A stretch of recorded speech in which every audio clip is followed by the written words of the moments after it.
Express News, Tom. Hey, DeMar. What's going on? Hey, how you doing? Good. How What? you doing?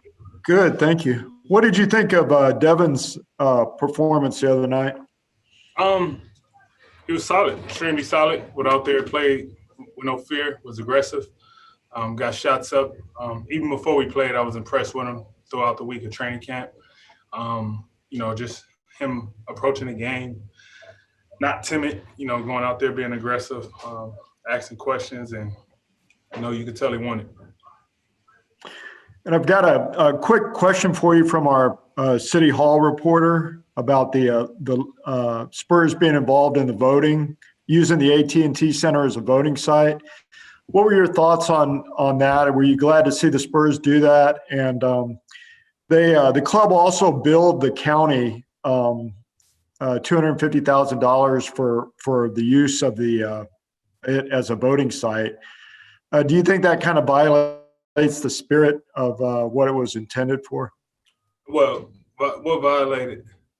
Just charging the county, billing the county for the use of the AT&T Center as a voting site.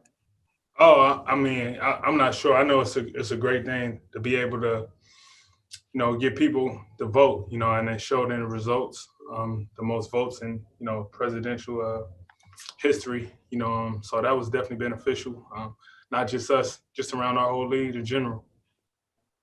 Okay, thank you. Thanks, Tom. Let's go to Jeff McDonald. Jeff. Hey, DeMar. First of all, I was just wondering, are you expecting to see your old friend James Harden tomorrow? Oh, I don't know what's their protocol or what as far as him. I know I read some a couple of days ago saying he had to have 6 negative tests. I'm not sure. It's an interesting situation going on with that. I think the whole entire league, looking forward to see what happened with that situation. Yeah, and then the Rockets, over the offseason had kind of a pretty major overhaul roster-wise. You guys sort of stayed the same. Do you think that continuity for your team, is that beneficial in any way for you guys? Yeah, continuity is always beneficial, especially if you could build on it, understand from it, especially with the quick turnaround. There's a lot of teams with a lot of new faces, a lot of new coaches, a lot of systems. It's so much you got to figure out in such a short amount of time, especially with a lot of young guys. So for us, having the comfort we have with each other, understanding what needs to be done, coming back off that, especially from the bubble, could definitely be beneficial. All right, I appreciate it. Thanks, Jeff. Let's go to Tom Petrini. Tom.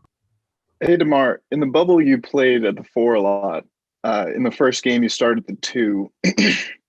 Do you think that what you guys did in the bubble is more personnel-based or philosophy-based? And, what do you see as the direction for this team moving forward with that? I really look at the game now. It's really positionless, especially 1 through 4. You can look out there and you can see 4 guards out there in a big. So I don't necessarily look at it like, oh, I'm the 4 or I'm the 2, I'm this. It's whatever match for that day of the game. Whoever we going against, whoever we playing against. So whatever works that night, we have the capability to go out there and play whatever type of style. And then LaMarcus shot 10 threes in the preseason game. What have you seen from him with that part of his growth? Do you want him to shoot that much? Do you want him to shoot more?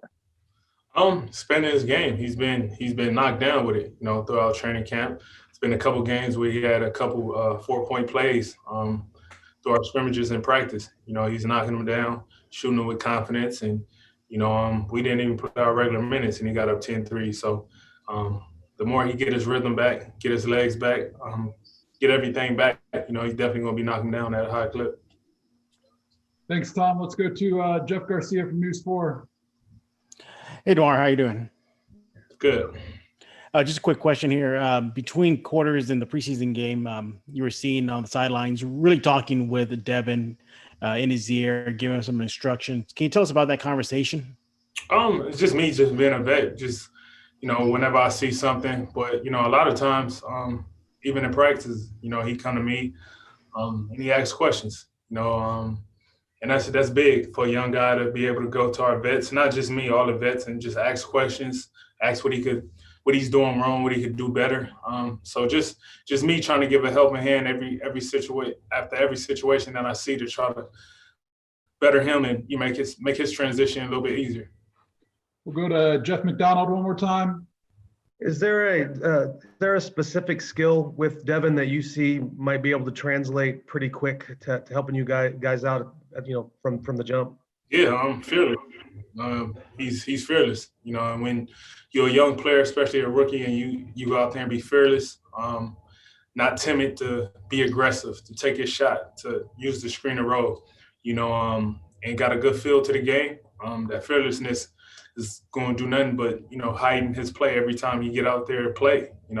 Every practice, you can see him getting comfortable with something, whether if it's defensively, understanding where to be, to get his shots, to get wide open shots, where his shots are going to come from, and his opportunities when he do use the screen and roll, how to get his shot off. So, he's learning fast.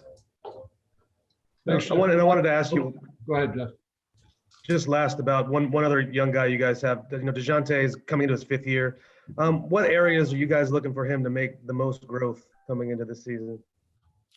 Just be our leader at that point guard position. And definitely lead us when it comes to the defensive end, setting the tone, and orchestrating the offense. Being aggressive, being that dynamic point guard that he is. Pushing the momentum, pushing the flow, setting the tempo on both ends. Thanks, Jeff. We'll wrap things up with David Aldridge. David. DeMar, what's up, man? Yeah, what's up? Man, I'm good. Hey, along these lines of what the other guys have been asking you, do you remember who your vet was your rookie year? What you learned from him the most? And then when guys say the game is so fast when they get to the pros, what is it that you can't do in college, that you can't do in the pros that you could do in college?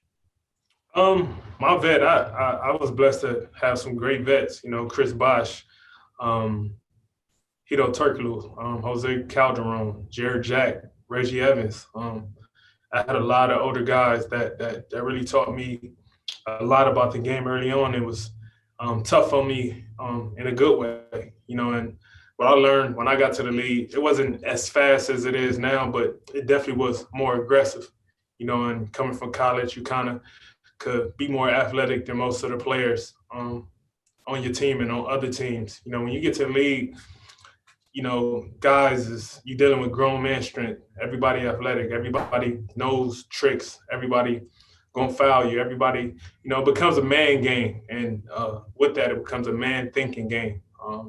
So that was my transition. Nowadays, everybody coming in the league fast as hell, getting up and down the floor, getting up threes, getting up a lot of shots. And, definitely game has changed. But, that's one thing you definitely get a feel for once you come to the league is definitely the strength in just doing it every single night. Thank you.